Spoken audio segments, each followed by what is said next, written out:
Baik, Assalamualaikum warahmatullahi wabarakatuh. Pertama-tama perkenalkan, nama saya Muhammad Rifki Rusli, Prodi Ilmu Komputer, NIM 231011-027. Pada kali ini, saya akan membahas tentang perizinan file di sistem operasi Linux dari tugas dari mata kuliah sistem operasi. Baiklah, yang pertama yaitu konsep dasar perizinan file pada sistem operasi Linux. Perintah yang digunakan untuk mengatur hak akses file dan direktori Linux. Jenis-jenis perizinan file di Linux. Bagaimana cara mengelola perizinan file di Linux. Nah, ini adalah materi-materi yang akan saya bahas untuk slide selanjutnya. Baik, adapun konsep dasar perizinan file pada sistem operasi Linux. Sistem operasi Linux termasuk Mint menggunakan sistem file untuk mengontrol siapa yang dapat mengakses dan memodifikasi file atau direktori. Setiap file atau direktori di Linux memiliki 3 kategori perizinan utama, yaitu read atau dilambangkan dengan simbol R, write dengan W, dan execute dengan huruf X. Perizinan diatur untuk 3 jenis. Yang pertama yaitu user atau pemilik file. Yang kedua grup, yang dimana merupakan grup pengguna, others atau lainnya. Selanjutnya yaitu pengaturan hak akses. Yang pertama chmod, digunakan untuk mengubah perizinan akses pada file atau direktori. Misalnya perintah chmod 755 file.txt akan memberikan hak akses rwx untuk user, rx untuk group, dan rx untuk others. Yang kedua yaitu user interface, digunakan untuk mengubah pemilik atau user atau group dari file direktori. Misalnya chown user group file.txt akan mengganti pemilik file txt menjadi user dan grupnya. Yang ketiga yaitu chgrp, digunakan untuk mengubah grup dari file atau direktori. Misalnya chgrp developers file txt akan mengganti grup file txt menjadi developers. Selanjutnya yaitu perizinan file.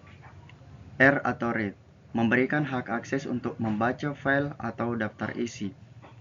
Yang kedua memberikan hak akses untuk memodifikasi isi file atau menambah dan menghapus file dalam direktori. Yang ketiga E atau execute, memberikan hak akses untuk mengeksekusi file sebagai program atau menjalankan script.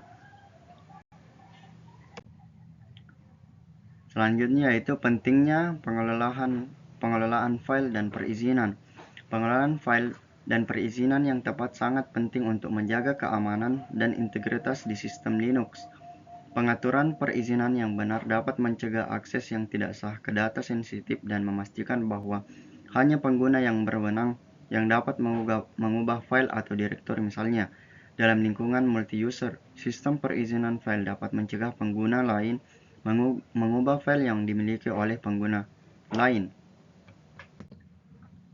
Selanjutnya yaitu masalah umum dalam pengelolaan perizinan file. Yang pertama, akses yang tidak tepat. Terkadang perizinan yang terlalu longgar dapat memberikan akses lebih dari yang diperlukan oleh pengguna, sehingga membuka peluang bagi pengguna yang tidak berwenang untuk mengakses data sensitif. Yang kedua, kesalahan konfigurasi. Jika grup pengguna tidak dikonfigurasi dengan benar, anggota grup bisa kehilangan hak akses terhadap direktori yang seharusnya mereka miliki. Adapun contoh dan langkah penerapan, Anda dapat melihatnya pada contoh penerapan ini menggunakan langkah-langkah seperti mkdir, share, ls, sudo passwd, dan lain-lain. Selanjutnya yaitu contoh penerapan seperti perintah sudo usermod ag tim a Alice, dan seterusnya. Adapun kesimpulannya, pengelolaan perizinan file di Linux, khususnya pada distribusi Ubuntu, merupakan aspek yang penting memastikan keamanan, efisiensi, dan stabilitas sistem. Dengan memahami konsep dasar perizinan, jenis hak akses, dan atribut khusus seperti set UID, set GID, serta sticky bit, pengguna dapat mengatur akses file dan direktori secara optimal sesuai kebutuhan mereka. Pengaturan hak akses yang baik mampu melindungi data dari akses tidak sah, mendukung kolaborasi yang efisien dalam lingkungan multi pengguna, dan mencegah risiko kerusakan sistem. Kesimpulannya, pengelolaan perizinan file adalah bagian integral dari administrasi sistem Linux yang harus dikuasai untuk menjaga keamanan dan mendukung kelancaran operasional sistem. Baiklah, mungkin itu saja tentang pembahasan kali ini, yaitu pembahasan tentang Linux, Ubuntu, dan perizinan file, serta perintah-perintah lainnya. Terima kasih. Assalamualaikum warahmatullahi wabarakatuh.